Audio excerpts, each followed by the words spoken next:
What's up, Mets fans? Welcome back to another episode of the Mets Up Podcast, episode number 166. And finally, we get to talk about pitchers and catchers arriving. Spring training is here, and we are ready to go. I'm so excited that baseball is back. I'm sure James is so excited that baseball is back. Before we do get going into it, you guys know what you need to do. Make sure you are following us everywhere on Twitter, Instagram, TikTok, whatever it is, at Mets Up. If you're looking for the YouTube video of this, go to the New York Mets YouTube channel, go subscribe over there. And if you're listening to us, Apple Podcasts, Spotify, Google Podcasts, Odyssey, drop us a rating, drop us a review. James, it's your birthday yesterday on Valentine's Day. So I saw you. I don't need to say happy birthday again, but happy birthday from the listeners, I'm sure, as well. How you feeling?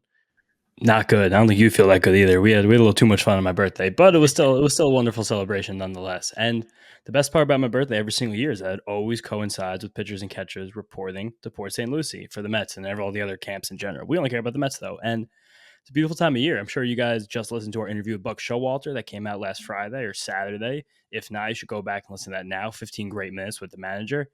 And listening to literally the manager of the Mets talk about how positive spring training is for everybody. And you're like, oh, I do feel good about spring training. Like everything's the best case scenario. Everything's the best way it could be. Everything's clean, fresh, new. It's an exciting time. No, it's super exciting, and we're starting to see the guys roll in. Obviously, the pitchers and catchers have reported, but we're seeing Pete Alonso's at camp. We're seeing Brandon Nimmo is there. Just seeing the videos of guys having a catch, swinging bats, throwing baseballs around. It gets the baseball juices flowing, and especially on a day in New York where today was like 65 degrees and sunny outside. It felt like spring. It felt like spring is close. We've had a pretty decent winter thus far, I would think we would say, and to have this great weather on top of baseball, pretty much officially starting, especially now with the Super Bowl and football being over, it's feeling really, really good. And I'm getting ready for baseball. I can't wait for games to start. Games are about, 2 weeks away now at this point? And Yeah, spring training, I think, starts the games like the 24th or the 25th, right?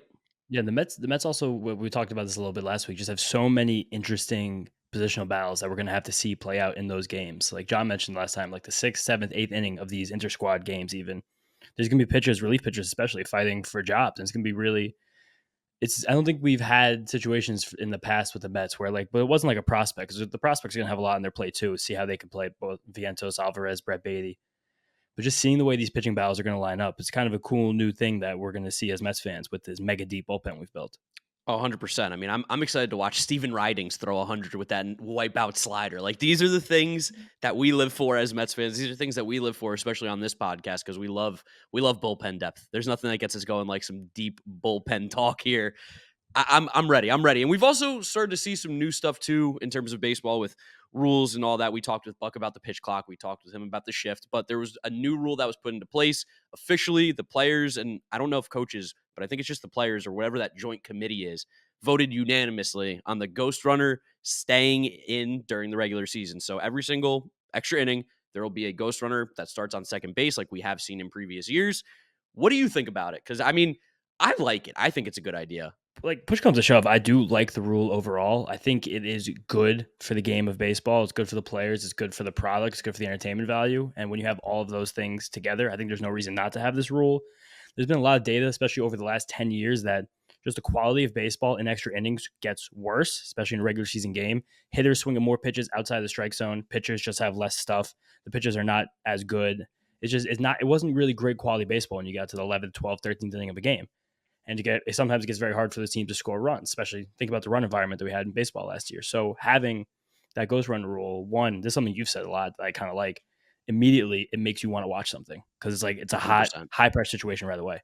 And then two, it gets the game over with. Like we just played to a draw for 9 innings. These teams are pretty even, so we have to really drag this out deep into the night. We have to let guys throw their arms out who might even just get option the next day because they had to throw so many innings in that game right there.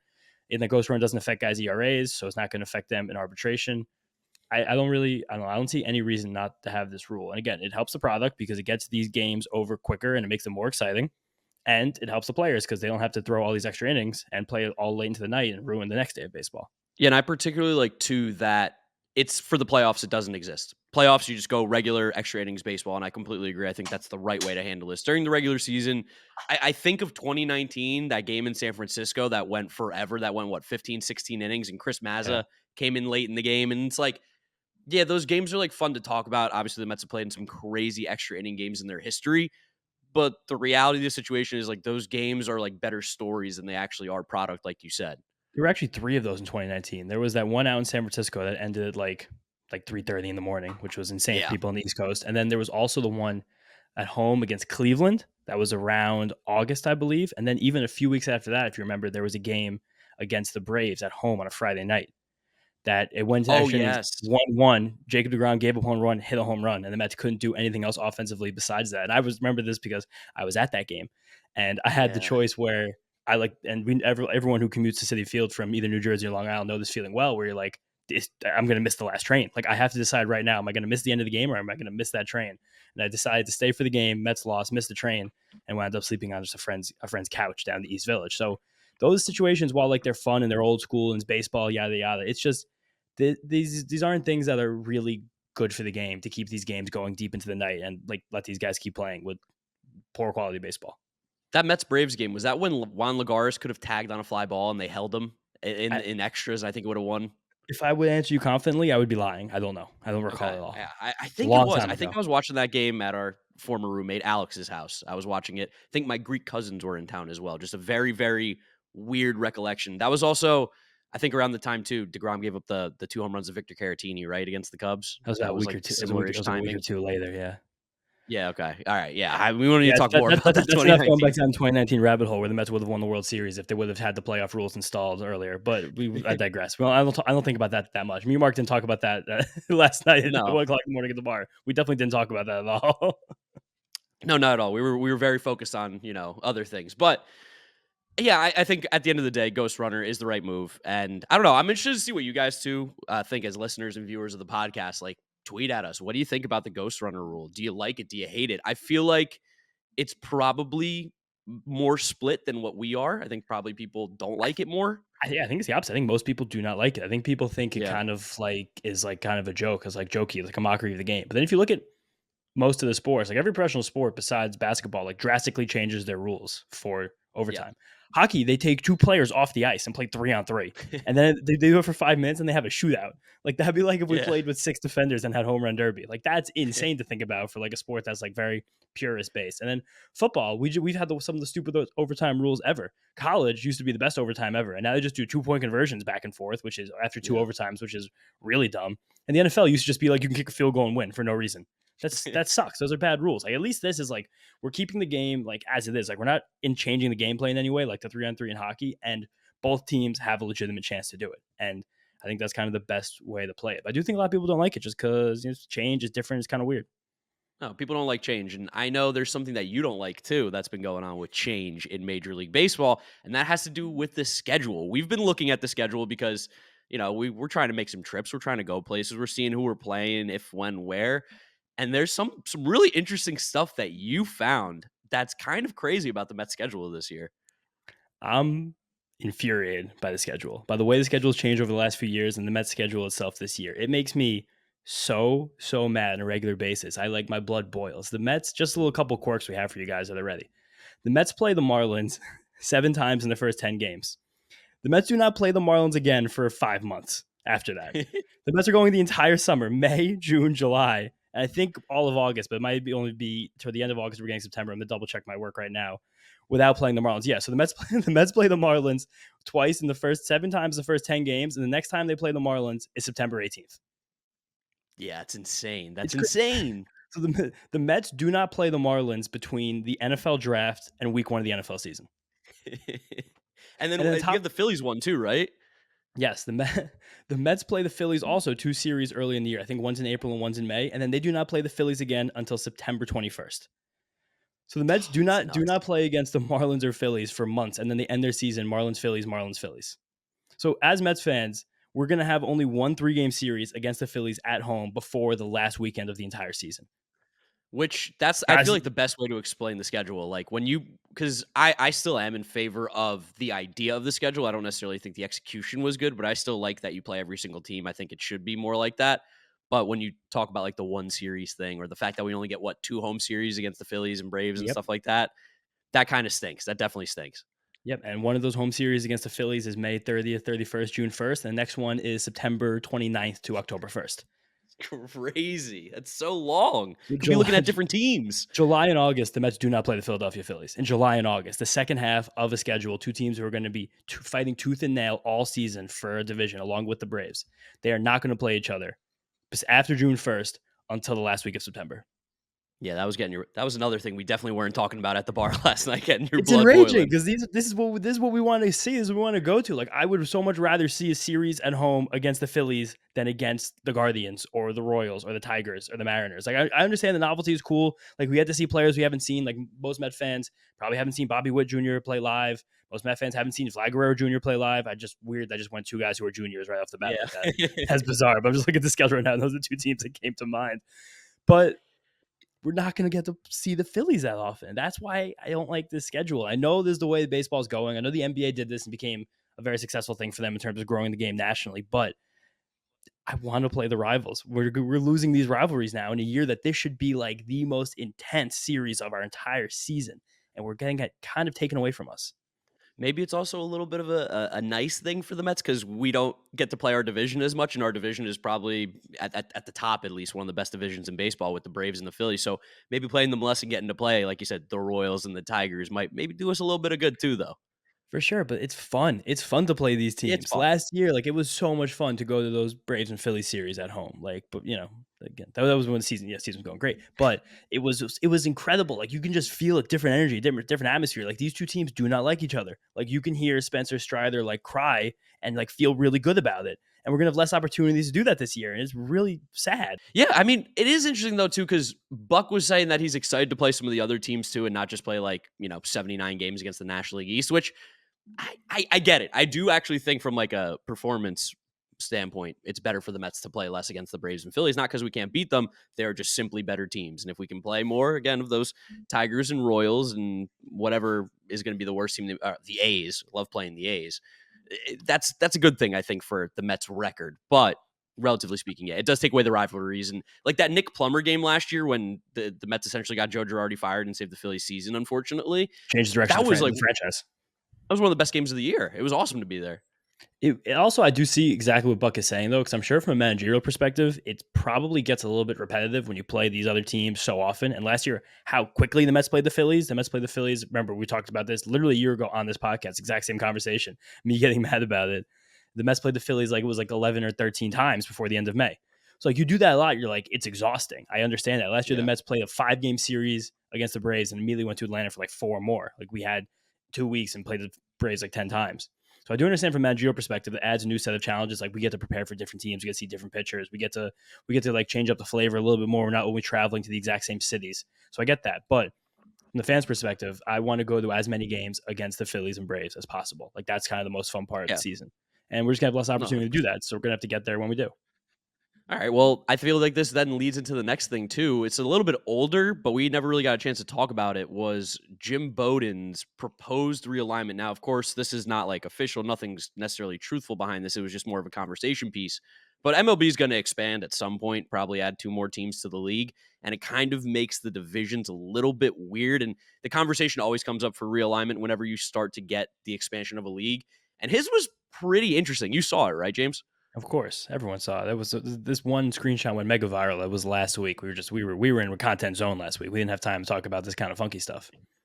So if you guys haven't seen it, essentially in his new proposed realignment, the Mets would be in the East still. I don't think it's in the Eastern Conference, and they'd be in the Eastern Division with the Red Sox, Yankees, and Phillies, which that just sounds like absolute hell. I mean, that doesn't seem like a completely balanced division at all.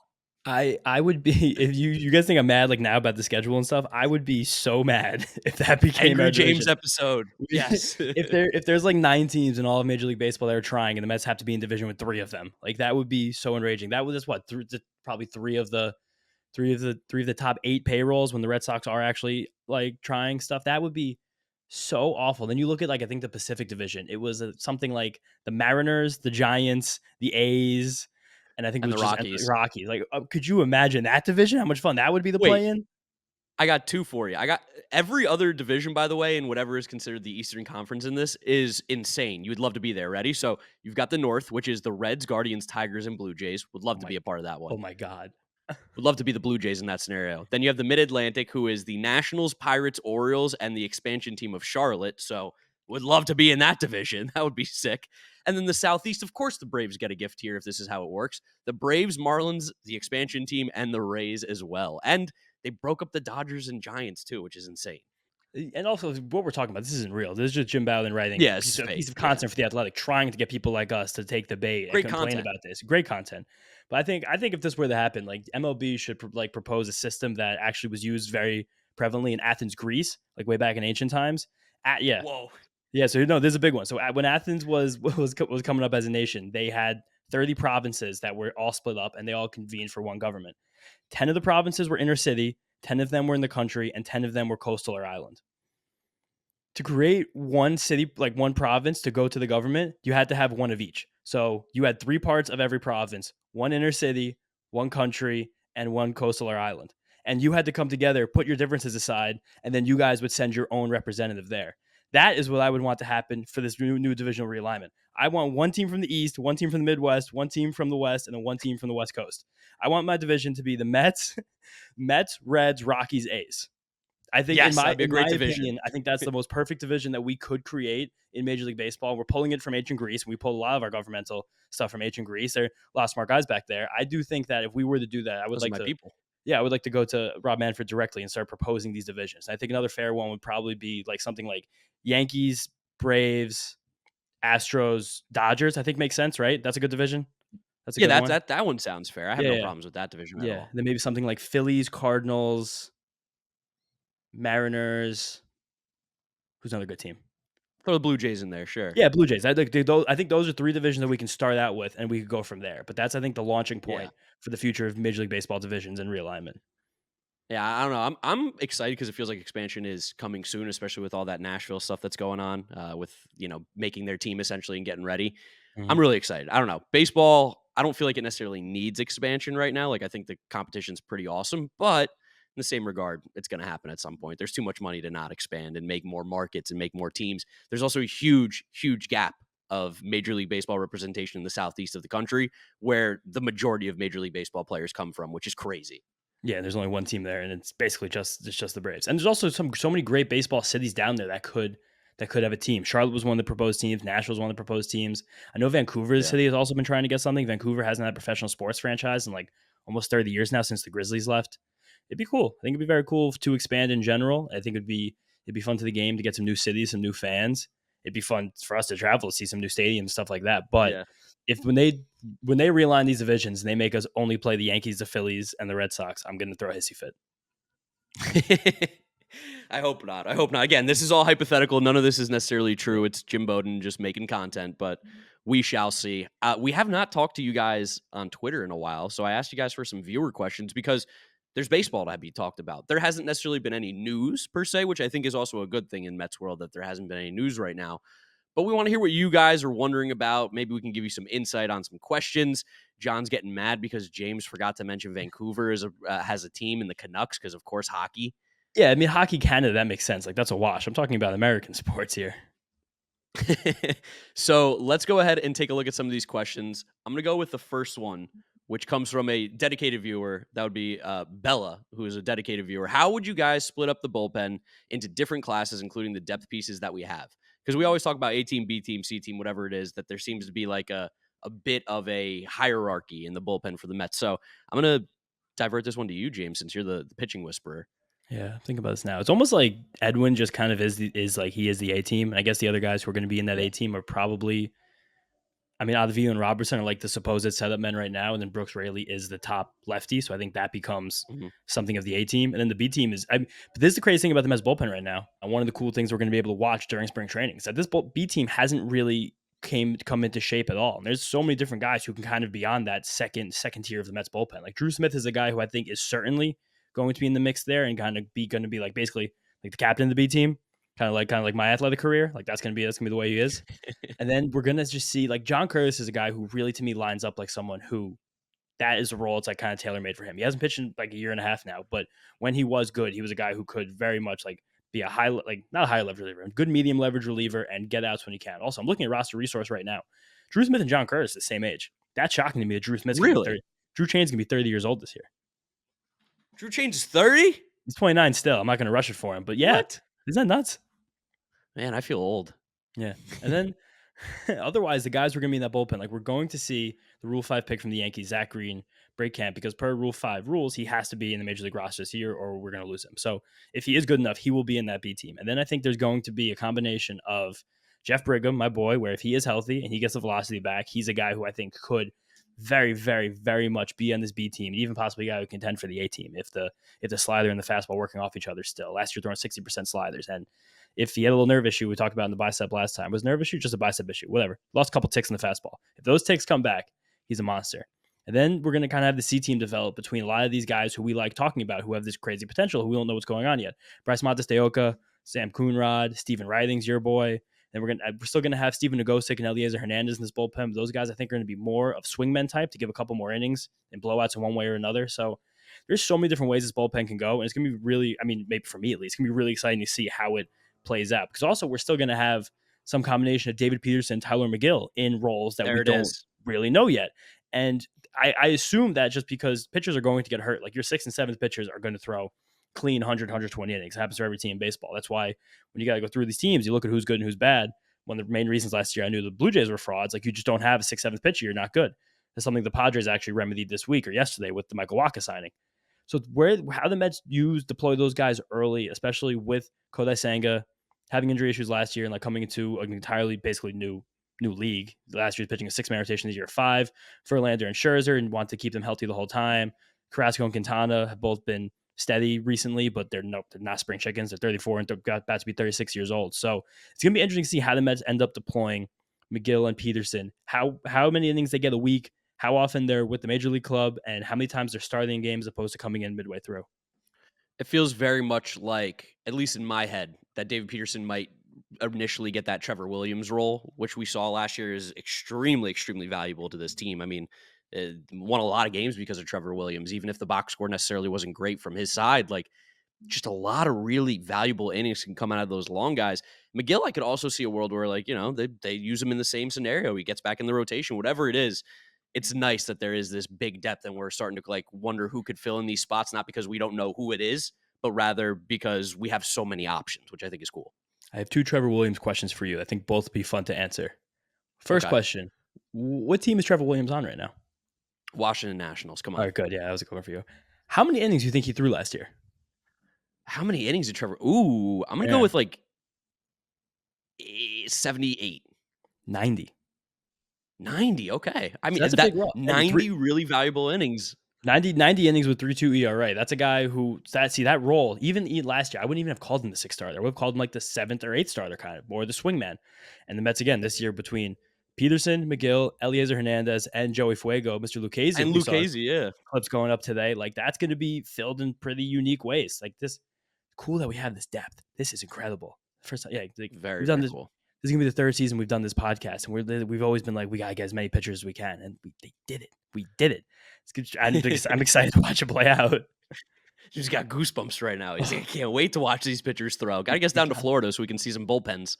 Got pitchers. Hit a glove pop. But yeah, so shout out Bella for the question. It's going to be very cool to see how this bullpen develops. But that I think is probably the first estimation of who the A team, B team, C team is going to be with the wild cards of these swing starters. Okay, this one comes from Pat's Stats. He says, expectations for Mark Vientos. I feel like he's getting overlooked. And I don't necessarily think there's an overlooking of Mark Vientos. I think there's just a lot of players that are all kind of in that same position of where he's at right now. And he's younger and he has options. So they can be a little bit more, cautious or passive or not as aggressive. But Mark Vientos, we know, has huge power. We saw him take some BP last year and we're like, whoa, Mark Vientos can hit the ball pretty far to right field. Like, he's got some crazy pop. And I feel like he's still kind of figuring out what position he's going to be playing, whether that's going to be like learn a little bit of first base, learn a little more third base, learn some of the outfield. I don't want to say it's a good spot to be in necessarily where he's at, but it's almost like he can just focus on getting better and eventually the time and playing time and all that's going to come. Yeah, I do think Vientos of all 3 of these guys probably could still benefit from the most seasoning at AAA, because last year, as productive as he was at AAA, and he was very productive, he was 30% better than league average. He had 24 home runs in 100 games down there. He was still striking out almost 30% of the time, which when you're striking out that often in AAA, that probably means you're going to strike out a little bit more in the major leagues. And then when you get to the 30% strikeout rate range, that becomes a little scary where you can kind of teeter and then things start to struggle. You're not putting the ball in play off and it goes bad. But the other thing that makes me think Vientos probably could benefit from another few months down there is that he was just still hitting many more ground balls than you would want a power hitter to hit. He had 48% ground balls last year in his 100 games in AAA. And to have 48% ground balls and also hit 24 home runs in 100 games, that's pretty unbelievable. So whenever he did connect the way he connected, it went out. And I just wish we had more data about these minor leaguers to know about how he did against breaking balls, how he did against fastballs of different velocities, because that I feel like is a big missing piece in the way that we understand and like as fans analyze prospects. So it'd be interesting to see like where these ground balls are coming from and then where the swing and miss is coming from, identify those, and then get him to the major leagues when we know he's ready to crush. Yeah, no, 100%. Like you said, the seasoning. Let him marinate a little bit. Let him figure it out. And again, there's no need to rush with anything right now with what the team looks like. So we'll see Mark Vientos in Queens, I'm sure, at some point this year, without a doubt. This one comes from Baseball Sam 69. What do you think is the biggest hurdle the Mets will face this season? Rotation, bullpen, offense, or even just expectations affecting them with regards to the big payroll? That's a good question. I kind of like that one. We didn't yell about this last night, 2 a.m. either. No, we definitely No, did not have this exact conversation. no, we definitely didn't do that. But I mean, I think we probably have different opinions on this, but I think it's a combination of still just being able to hit drive and runs consistently, lacking that kind of like that second or I guess third technically really defined power hitter. And then also, I guess a big part of this is going to be expectations. This team that won 100 games last year and got bounced in the wild card round of the playoffs. Like there is pressure, and you hear the way these guys are talking about their expectations for this season right now. Pete today had the quote where like, "Hope everybody's ready to watch because we're ready to do something very special." That's a lot to put on the team's shoulders this early in camp. Like everyone, I like the confidence. I like the fact that we're like, yeah, we're here, we're going to win, we're ready. And projections love the Mets. I like the Mets roster is awesome, but there is that kind of feeling where it's like, when adversity strikes, what's going to happen? You know? It's fair. Yeah, I think that the biggest hurdle I think will just be the expectations, like that was said at the end of the question, like you just mentioned. 100-win team. There was a lot of expectations last year based on how they played, and it obviously didn't end well. And coming into the season, I think the expectations are they should be a team that should be competing to win a World Series, if not winning it. So I think that's you're playing with a little bit of a target on your back. You got a little bit of pressure, whether it's you feel it or not. I think that's something that everybody on the team knows that they're expected to be very good, and if they're not playing well, people are going to be upset. Like that's just kind of what happens when you're a good team. And this is the most competitive division in baseball. Like if you had to like For list sure. every single team in baseball now, National League East has 3 of the at worst 8 best teams in the entire Yeah, sport.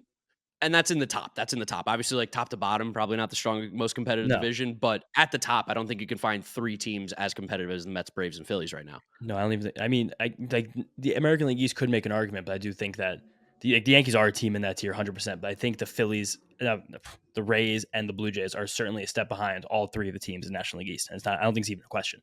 So I do think Yeah, that is going to be another unique challenge for this team, just because we could be playing incredible baseball, but this division could legitimately, especially now with the schedule being evened out, we're playing each other less.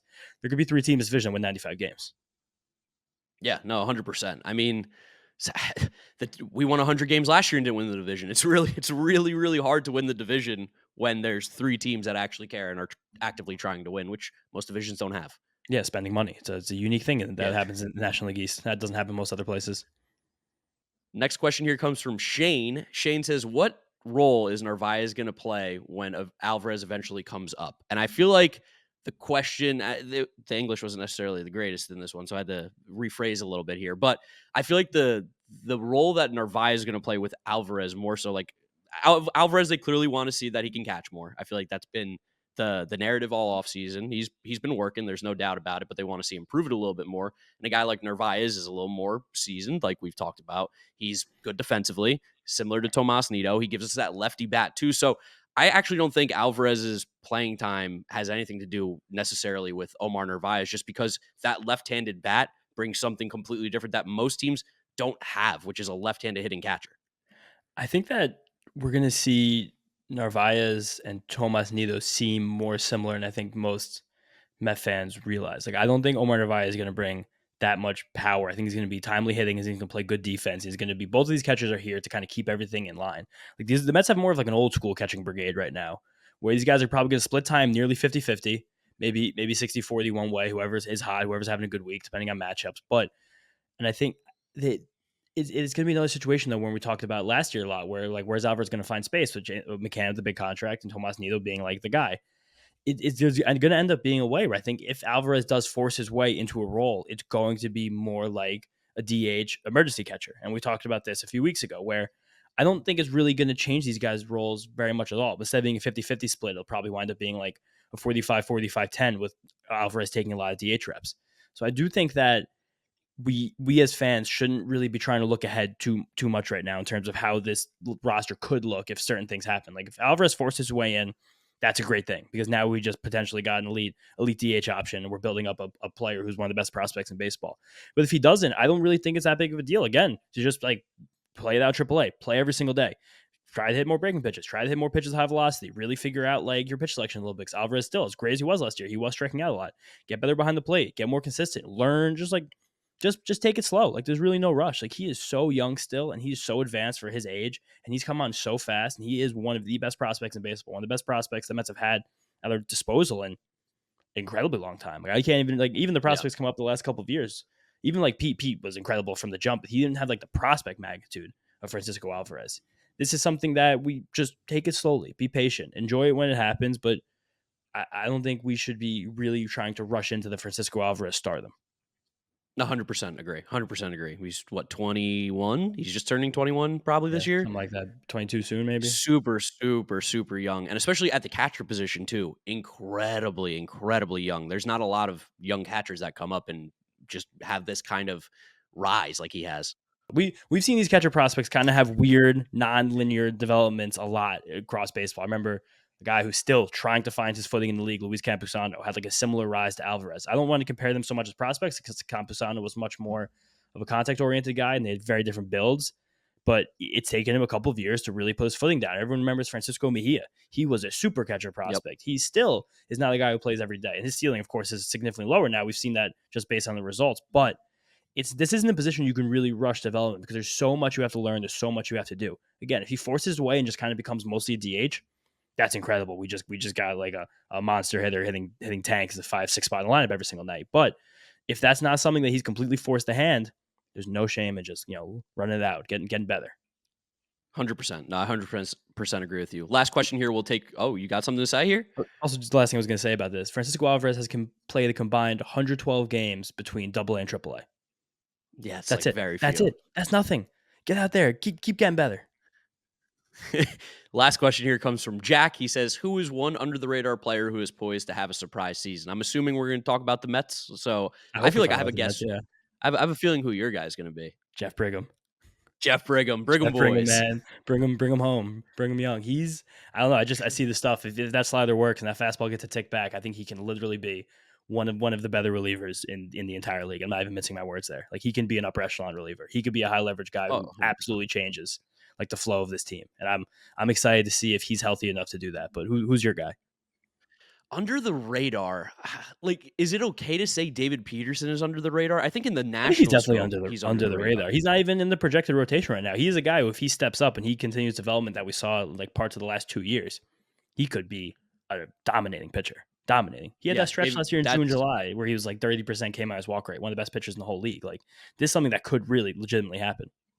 yeah, you stole the words right out of my mouth. I remember how good he looked, and like that, it seemed like something clicked at some point, and you're like, oh my god, I think David Peterson has figured it out. He's throwing hard. That slider is absolutely disgusting. It's one of the best sliders in baseball, which is a crazy sentence to say because nobody would talk about it outside of Mets fans probably and the people who are really deep in the pitching, stats. But I really do think that David Peterson could be like we had this video. What did we do this video last year before we came on with the Mets about like who an X factor player would be? And we Mhm. were saying Tyler McGill. I think David Peterson could be like this guy that just makes an insanely big impact for the team, and not because of like necessity necessarily. Just he might just take it because his stuff has been that good, and he's had those stretches of just being a really really solid pitcher, and can never have too much pitching, especially a left-handed pitcher, which would be nice. I think there's an outside chance that what Yankee fans saw last year with Clark Schmidt is kind of it's a little bit different stage of development, but that could be a way that the Mets kind of creatively use Peterson, where he can come in. Again, this is something that we struggled with last year, and I don't know if this is going to happen because I think they just want him to start in general, but not that this will change his role, but just come in the sixth inning and finish a game. and just look dominating doing it. That happened to the Mets against Clark Schmidt one game last year, where this guy just came in Yeah. out of the bullpen, just throwing BBs. And like David Peterson has that in him. Like he can be a legitimate shutdown pitcher in any role that they put him in. He's a guy who projects well. He's a guy who has good stuff. He keeps getting better. Former first round pick, massive dude. Like there's very high ceiling on David Peterson. I think he is someone who is a little bit more under the radar right now because he's not technically in the 5-man rotation. Yeah, no, I that would be my pick. We're of course going pitching on this podcast. Why not? I mean, let's be honest. All the Mets hitters too. Like everybody has their expectations already for what they're going to do. I feel like the pitching's where you can really find those gems right now. And the Mets roster itself, like the starting 9 and the starting 5 rotation, are so old. Like these guys are just not under the radar. Like we got like they're veteran, their experience. We know they're like proven commodities besides Kodai Senga, but there's no way he's under the radar based on what's been going on. Yeah. But like the Mets don't have a hitter in the lineup less than 29 years old. No, As John wants it to be known that well, 28. Grant He's Hartwig 28 is his still. pick, by the way. Oh, Grant Hartwig's John's pick. I mean, we're gonna have John in for his 5 minutes of fame, talking about what he's seen so far down the field. Yeah, might as well. That's a good way for us to end this episode here. Is John is down in Port St. Lucie. He's the field reporter for the Mets Up podcast now. How's it looking down there? I mean, it's nice and sunny in your hotel room, it seems. Yeah, it's 5:53 p.m. right now, so hopefully the sun stays up another 45 minutes or so. Maybe I'll go hit the pool for a little bit, but no, it's great. This week, I spoke to you guys last week. Hopefully my Wi-Fi is working, by the way. A little spotty tonight, but hopefully it comes through. Last week was a bit of a ghost town, really, in comparison to what we've seen this week. The media is here. Today fans were on the complex, which was awesome. A lot of buzz, a lot of excitement. Pitchers taking PFPs, coaches all over the place, Buck leading drills, which is great. I mean, it's so fascinating to see how hands-on he is, explaining each situation, getting so into the nitty-gritty of, okay, we got runners in this situation. There's this many outs. It's this particular runner. Really neat to see. So just a lot of obviously optimism. I mean, I think that's probably the case with all 30 clubs right now around the big leagues. But yeah, things have really gotten going today. The first official report day for pitchers and catchers, position players on the 18th. So good times here. And yes, Grant Hartwig is my pick. I've spoken to a number of people on the minor league side. And, I asked those questions. Hey, who are some guys that you think can legitimately help this team this season? And I've heard Grant Hartwig over and over and over. And Grant Hartwig was a guy who wasn't even really scouted. I think he was actually found while the Mets front office, some scouts were going to see somebody else, and they were in the Midwest. And obviously Grant Hartwig pitched for Miami of Ohio, and they saw this guy. Obviously. And he's lights out, But you know what? Serendipity is great sometimes. So yeah, Grant Hartwig, not a huge household name right now on the radar of Mets fans, but definitely another one of these many, like you guys were talking about, options in the bullpen that can help win games ultimately in Queens this season. Very good, John, and that's John down the field. Yeah, that's John's little spring training report for us. I don't think there's anything else. You got anything cool to tell us, or that's pretty much it? I got one more thing to tell you. Sure, Luis Guillorme's dad. Got to spend some time with Mr. Guillorme. Shout out Luis Guillorme Sr. He ran the 5K, which they hold the day before spring training, and he did really well. And it was so cool to see Luis and Luis Sr. embrace the finish line. It was just a really, really neat experience. It was a genuine thing, genuine emotions. Over 200 people turned out. I'm not going to mention how I did. I don't want to, but yeah, it was really awesome to see. And Luis, I don't want to brag. It's funny. So there's a guy that works down here for the St. Lucie Mets, and I didn't realize where I finished in the race, and I've seen him around 2 or 3 times since the race. And he'll just be mid-sentence and stop and be like, that's the guy that beat me. And I just, he's making me feel bad, honestly. But, just messed around and had a good finish. So it was what it was. But, Mr. Guillorme has been running for a while now. He races regularly. It's clear where Luis has gotten his, personality and all that from. So really cool to see Mr. Guillorme down there participating with the fans. That's a perfect place for us to end this episode of the Mets Up podcast. Thank you guys so much for listening. Thank you for watching, whatever you're doing. Make sure you're following us on all our social media at Mets Up on Twitter, Instagram, and TikTok. James, what do you got? Before we close out, we got 2 shout-outs, 2 people I met in person, a couple listeners of the show. First off, Vin, met you at the card show in New Jersey. Vinny and his told me that he's actually a Yankee fan, but he listens to this podcast because he loves the content so much and the way we deliver baseball information. And after that, also Darwin, met him at Oxmoco. I don't know if I'm pronouncing that right. Oxmoco in Greenpoint. Parents took me there for my birthday. Wonderful mural, wonderful place, and excited to see Darwin at Citi Field this year. Shout out to Darwin and Vinny. Thank you for listening to the podcast. Thank you to you guys. Like I said, follow us on Mets Up everywhere. If you're listening to us, Apple Podcasts, Spotify, whatever it is, drop us a rating, drop us a review, download and subscribe. Thank you guys for watching, listening, and we'll catch you on the next episode. Peace out.